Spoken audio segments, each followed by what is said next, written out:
Hello there. Welcome back to the channel. I'm thinking about dropping my greeting because it's getting kind of annoying for me anyway. But welcome back to the channel. This time we are reviewing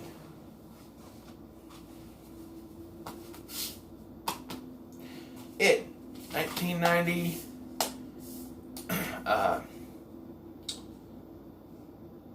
miniseries. I'm doing both. I'm sure I've showed you this in my Steelbook collection. Yeah, it is.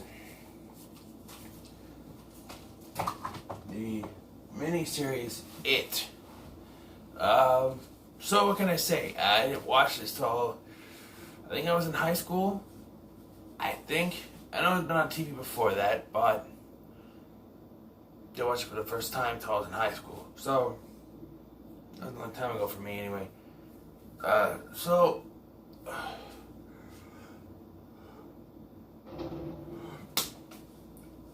With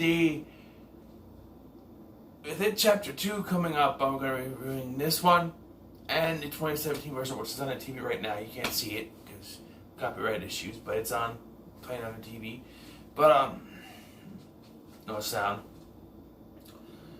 So this one starts off with a little girl being killed by Pennywise. You don't see it because it's made for TV.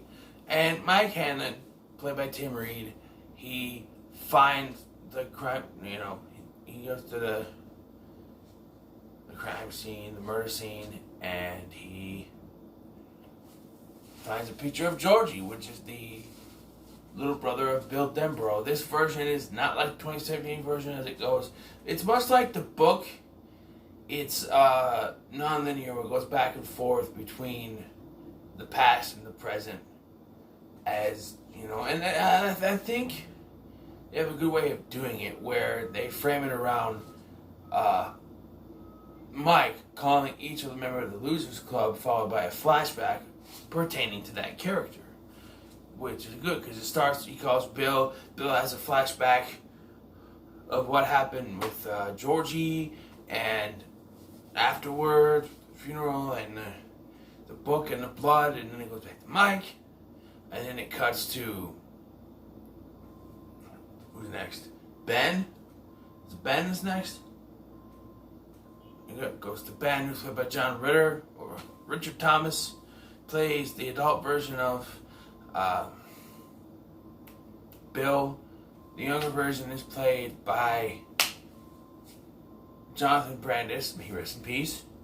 And then you got, I don't know who the rest of the kids are, so I can't really say that, but Seth Green is the young Richie, I guess I could say that, but it goes to Ben, and the adult Ben, played by John Ritter, may he rest in peace. And then he goes to a flashback, and it shows all his stuff. Him being new in town, had a problem with his family, seeing Pennywise be his dead dad down in the Barrens. And then it cuts to Eddie. I want to say Eddie. And Dennis Christopher plays Eddie as an adult. And he has a flashback how I think maybe Beverly's in there first. I'm not super sure, but I'm just going by it this way because he didn't want to take a shower. Pennywise jumps in the shower. We have Beverly, but she's abused by her father. She's played by Annette O'Toole as an adult, and she's abused by her husband. But she's abused by her father, slapping her or whatever. It's just I don't get it. Like, you don't want your daughter to. I get it. You're going to be protective of your daughter. You don't want her seeing boys or whatever, but I don't know. To hit her, and she had, that big blood thing, which is even worse in the 2017 version, but the blood thing pops out. Can the adults... Here's the question. Can the adults see what's going on and they choose to ignore it? Because or they just can't see it. I don't know if it's in a new movie or I don't remember, but I remember hearing something like they've grown too old to remember it. Like, they're doing a flashback in the second half where you get the old man who knows something's going on and he just ignores it. So maybe they do know, they just choose not to acknowledge it. I don't know. But then you also have Richie's flashback where he dumps the soda on the bullies, and then he gets tapped by the bullies in the school, but he has to go down. The teacher or principal, whoever he is played by the cigarette smoking guy from X-Files. I didn't realize that until last time I watched it. But hey, that's the cigarette smoking guy from the X-Files. That's just kind of cool. Little cameo there. The adult Richie is played by Harry Anderson. Rest in peace. Wait a minute. Jonathan Brandis, John Ritter, Harry Anderson. They're all dead.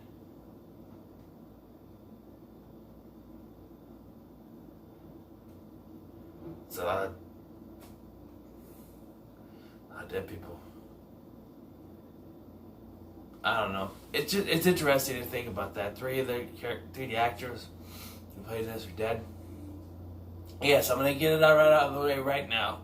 The first half of the miniseries is better than the second half. Once it gets to the adults, it becomes a soap opera of sorts. You know, you get a little bit of flashbacks dispersed, which I'm hoping that the new one in Chapter 2, that's dealing with the adult version, I hope that's better. I hear things saying it's scarier than the first one, and whenever you hear things, people say, reviews saying, oh, it's the scariest movie you ever seen, it's probably not, but I don't know. And then Stan, of course, is the last flashback, and you see he's affected more by everything. And they do a good job in the new one too, in the 2017 one too, about. And then in the adult version, played by Richard Masur, I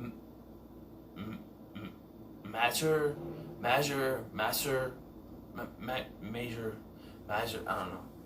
He's in License to Drive and My Girl too, so. But he, if you read the book, you've seen the movie before, Stan doesn't make it. It's suicide, he's like, or whatever at the end. And then we get the second half, which starts with Pennywise, which is actually the first scene in the movie I ever saw. It's when I came downstairs, my mom was watching it. And it's Pennywise at the grave site with Bill. Hey there, Billy boy. Choose anyone you like. Oh, except for that one. I don't know if I'm supposed to be Pennywise or that guy from Mrs. Doubtfire. Oh, honey. The guy from Independence Day. I gotta call my mother. That guy. That's what it sounded like, trying to be the clown. I'm so good at impressions, I'm sorry. That was like... But, yeah. And, so yeah, the first time is pretty cut and dry. It goes sort of like this. Phone call, flashback, scary stuff happens to the kids, back to the adults. Phone call, flashback, scary stuff happens to the kids, back to the adults. Phone call, basically that's all it is. It's a good framing device. But once you get to the adult section, that's where it kind of drags, because it's one unique section.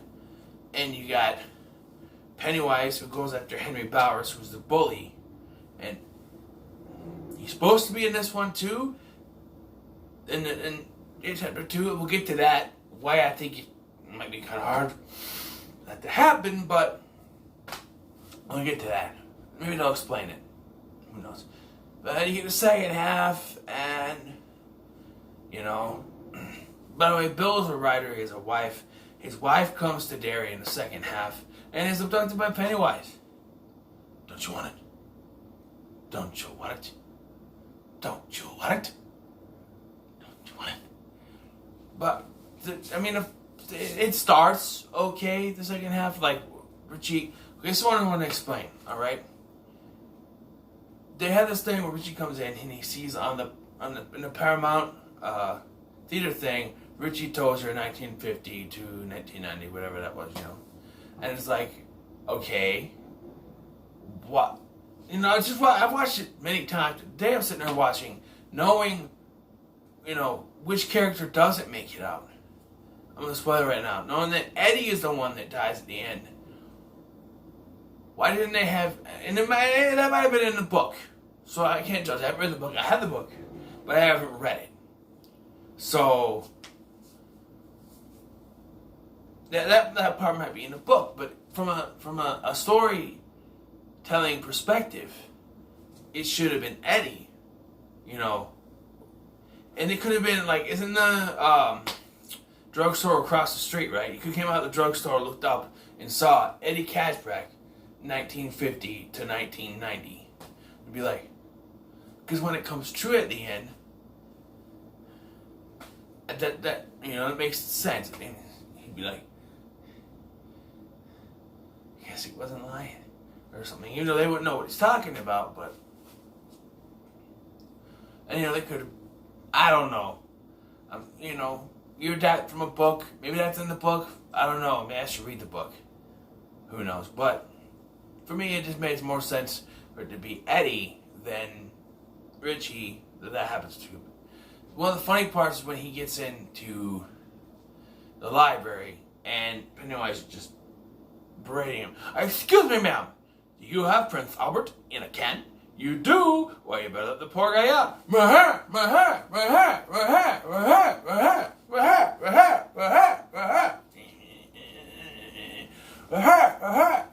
hair. Just, I don't remember the other joke, but he has another one. I don't remember the other one, but he has a couple of jokes. Then he had like the balloons popping, and you could sort of tell that people are reacting to it, even though they're not supposed to. Just a little jump, not supposed to, but they do. But yeah, so,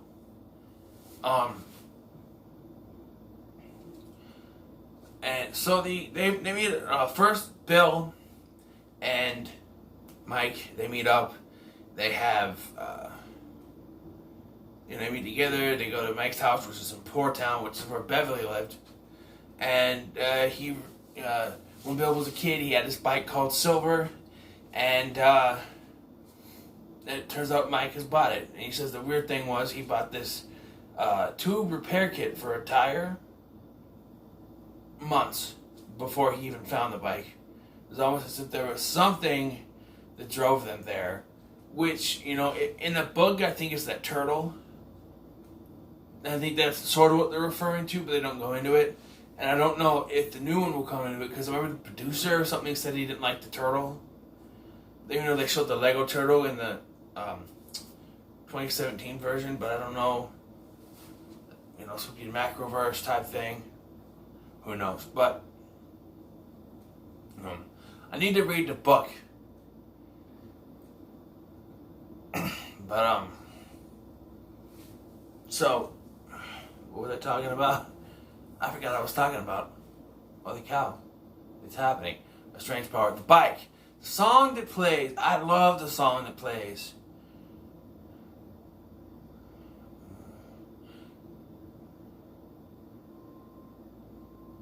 Should have been a candle. Hey, you can do anything that you want to do, but not say the way you do the things you do.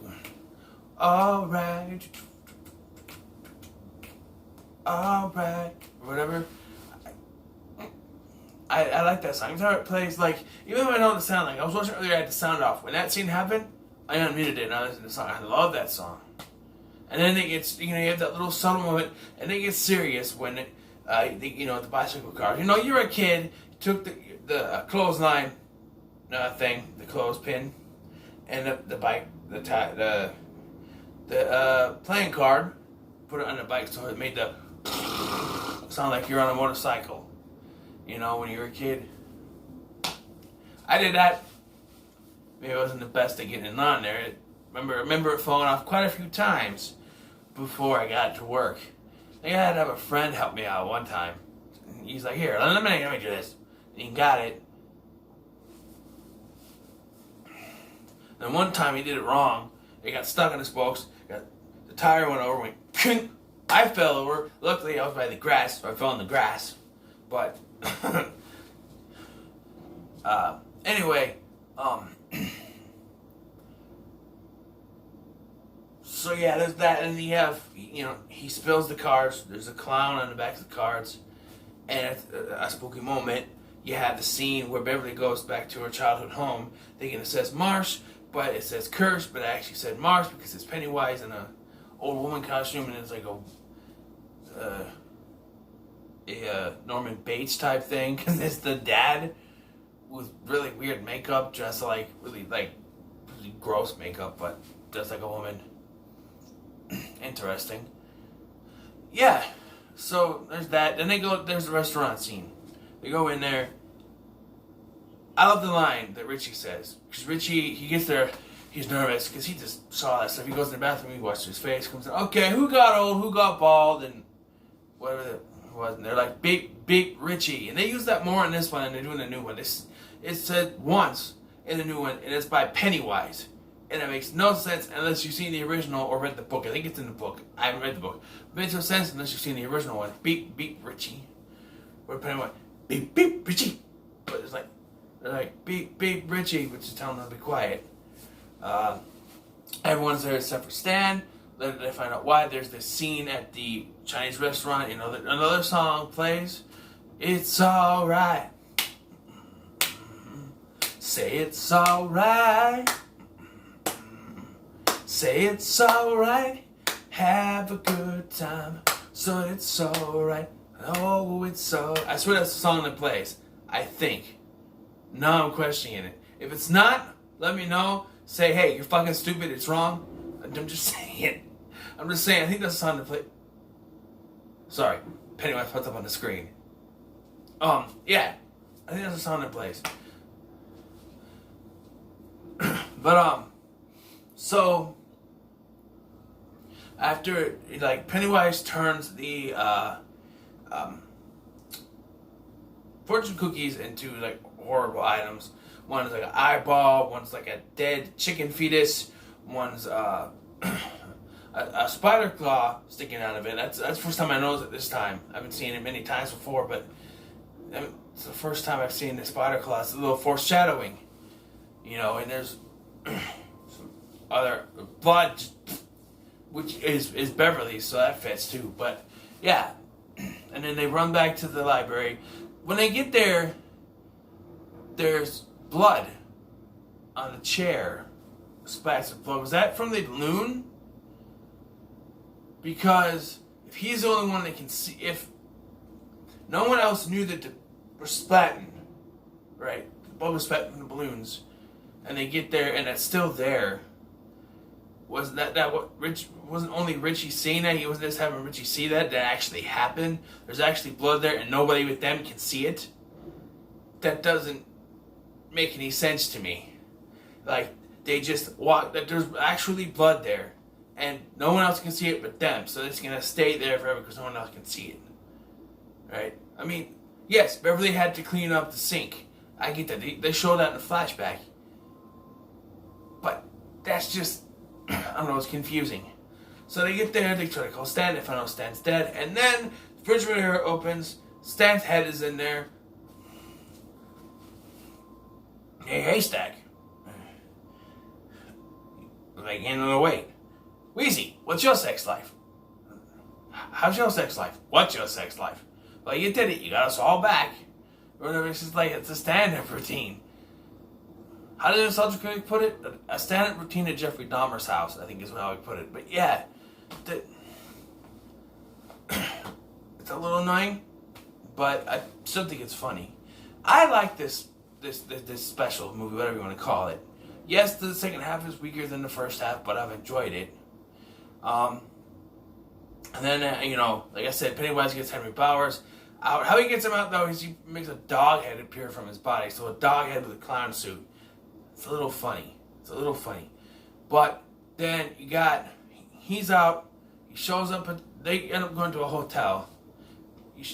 Robert shows up at a hotel. How he knew they were there, don't know. He stabs Mike. Mike ends up in the hospital. There's a scene where Pennywise basically distracts the others when he pretends to be Bev and, kiss me, fat boy. That scene. And then there, the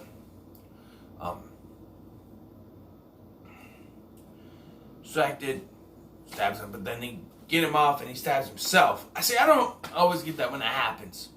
You get stabbed and all of a sudden, I guess it can happen. It happened to me when I did one of the Spider-Man reviews, but I didn't get stabbed. Thank God. I just fell down or hurt my elbow with my own PT. But, yeah, so then I'm trying to get to it. It's a long movie I'm trying to explain. That's why I kind of whiz through the first part. Because it's basically rinse, wash, repeat type thing. So, with Mike in the hospital and Stan dead, they decide they're going to go face Pennywise like they did back in the past. I forgot the important part in the past is when they kill him. They take this. They say it's because he appears as a werewolf to Richie, so they think it's a werewolf. They can kill it like a werewolf. They believe it enough. Eddie takes his inhaler and says it's battery acid. Sprays it, and then Bev shoots the silver in the head, and they think they didn't get rid of it when he came back, and Mike went back in and got the two things of silver that melted down the earrings or whatever to beat it. So they get down there, and they do defeat it, albeit it uses the deadlights to kind of put three of them in a trance, but Beverly stands up and she stops. She kind of flings one of them in the head, and they're able to stop it at the risk of Eddie's life. But they're able to, subdue it, rip its heart out. Remaining 3 out of 6. There's 3 left. Mike is still alive, I guess. And then they show at the end. Oh, also, he has Bill's wife, Audra. It has Bill's wife, Audra. And they rescue her. She's in a trance. And the only way, because he flashes back from when he was a kid. And Stan was sort of in a trance after he saw it. And he got out of it by Bill getting on Bill's bike and Bill pedaling as fast as he could. So he grabs Silver, because there's got to be a plot point with that other than just getting it, you know what I mean?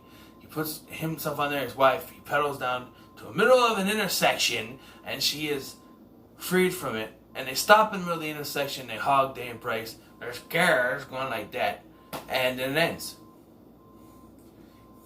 Why do you stop in an intersection? All in all, guys, I do enjoy this movie. I gotta put both parts together. I'm gonna get a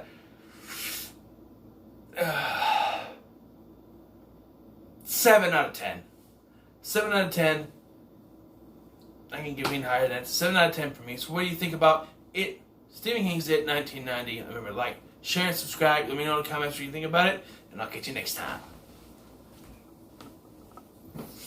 We all float down here. And when you're here, you'll float down.